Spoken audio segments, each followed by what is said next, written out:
Jumpa lagi dengan Riva Media. Kita lanjutkan pembelajaran kita tentang belajar WinForm App dengan VB.NET. Kali ini kita akan membahas tentang dictionary. Dictionary adalah generik tipe dari koleksi data yang berguna untuk menyimpan data yang terdiri dari key dan value secara berpasangan yang diorganisasi berdasarkan key. Dictionary bisa diartikan dengan list multidimensi yang memiliki key. Ini adalah contoh simple dictionary. Di sini terdapat key nama, kemudian value-nya adalah Andi. Kemudian di sini ada key alamat, kemudian value-nya adalah Jogja. Kemudian di sini ada key-nya adalah phone, kemudian dan value-nya adalah nomor telepon. Kemudian di sini adalah multi dictionary. Multi dictionary berisi terdapat banyak dictionary di dalam sebuah variabel. Oke rekan-rekan semuanya, langsung saja kita praktekkan di dalam Visual Studio. Oke, kita akan mencoba untuk membuat button baru. Kita klik pada toolbox, kemudian kita search button, kemudian kita drag di sini. Kita akan membuat event pada button 3 ini. Ini kita double klik, maka kita akan melakukan event pada button 3 klik. Untuk membuat sebuah dictionary, pertama-tama kita harus membuat variabel terlebih dahulu. Kita bisa membuatnya seperti biasa dengan dim. Di sini saya akan menggunakan variabel dengan nama dict1, kemudian as new dictionary. Oke, kemudian di sini of. Kemudian mau kita isi apa tipe dari dictionary tersebut. Semisal key-nya adalah integer, kemudian value-nya kita isikan string seperti ini. Maka ini merupakan dictionary dengan key-nya adalah integer dan value-nya adalah string. Kemudian kita bisa menambahkan value dari dictionary ini di bagian sini from. Kita kasih tanda kurung seperti ini. Kemudian di sini kita isikan datanya. Semisal di sini rekan-rekan bisa melihat value-nya adalah integer. Kita isi 1. Kemudian kita isikan value-nya dan value-nya adalah string. Semisal 1 di sini adalah apel. Oke, seperti itu. Kemudian kita kasih koma. Kemudian kita bikin data baru.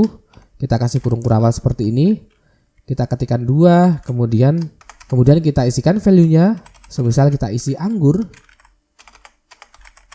Oke, seperti ini rekan-rekan semuanya. Jadi kita sudah membuat satu dictionary. Data pertama key-nya adalah 1, kemudian value-nya adalah apel. Kemudian data kedua key-nya 2, kemudian value-nya adalah anggur. Kita juga bisa menuliskan key-nya menggunakan string. Seperti contoh dim dict2 as new dictionary. Kemudian di sini kita tuliskan string.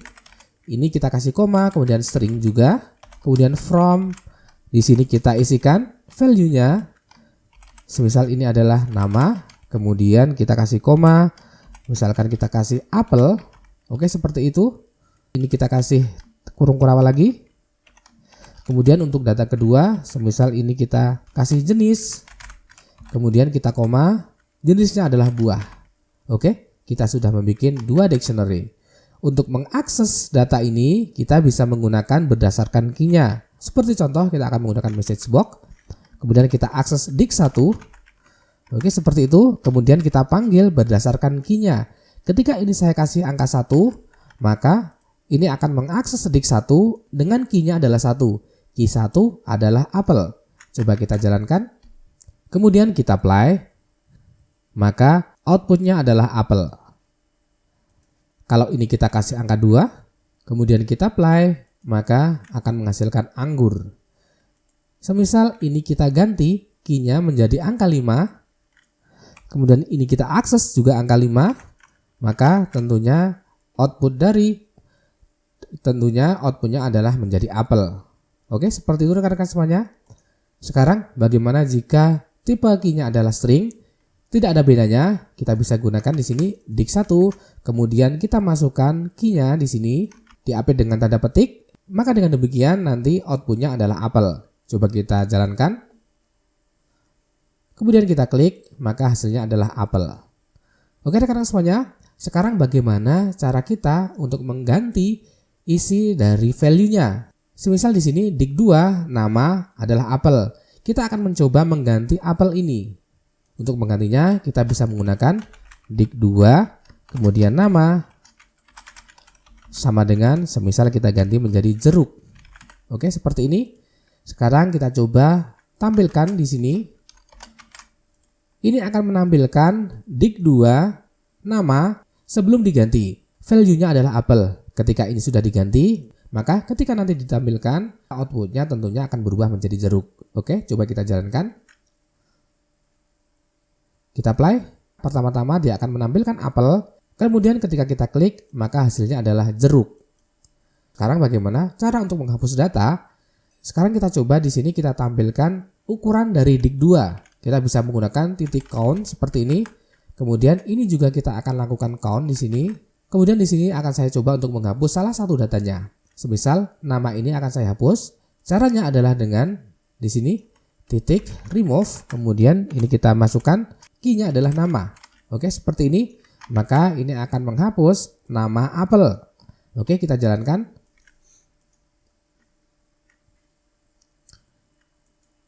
Maka di sini rekan-rekan bisa melihat jumlah datanya adalah 2. Kemudian setelah dihapus, maka jumlah data menjadi 1.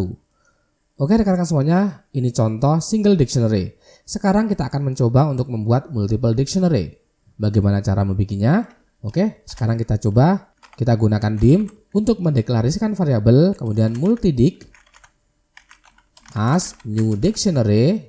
Kemudian kita masukkan tipe dari key-nya. Saya akan mencoba untuk tipe string, kemudian kita kasih koma, kemudian di sini bukan string ataupun bukan integer, tetapi kita masukkan dictionary, kemudian kita tambahkan key baru, saya akan mencoba menggunakan string juga, kemudian value-nya juga string.